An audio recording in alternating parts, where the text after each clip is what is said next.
this activity and video covers off and carries on for practice task 4, activity 2, starting from activity 2F. You're going to select the cell B10. From here, what you're going to do is find the formulas icon and select Insert Function from the ribbon.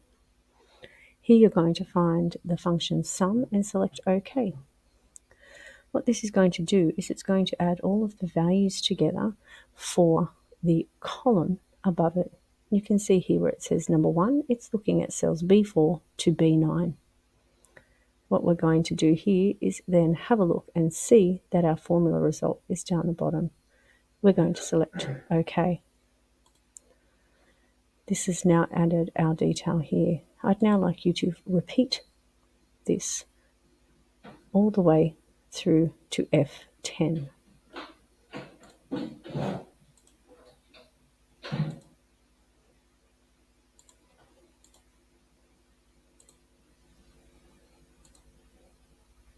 As you can see, Microsoft Excel has identified a pattern and has followed that pattern. You can confirm that your formula is correct by selecting the cell.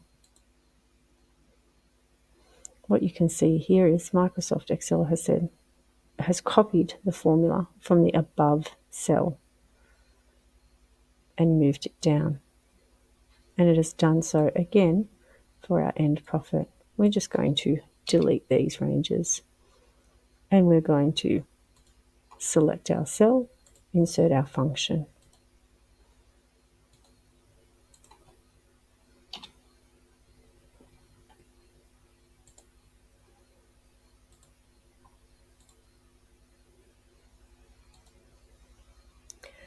You'll notice that your worksheet sums are missing the dollar symbols, and also some columns have a decimal place where others don't.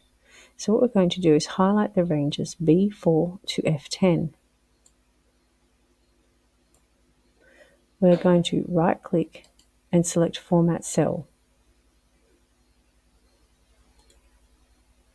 We're going to change the cell to a currency, ensuring that we have our dollar symbol, and selecting 0 decimal places. We can enforce this by selecting OK or pressing Enter. Your worksheet should now look as I have in front of me here. You now need to print your worksheet and add it to your folder.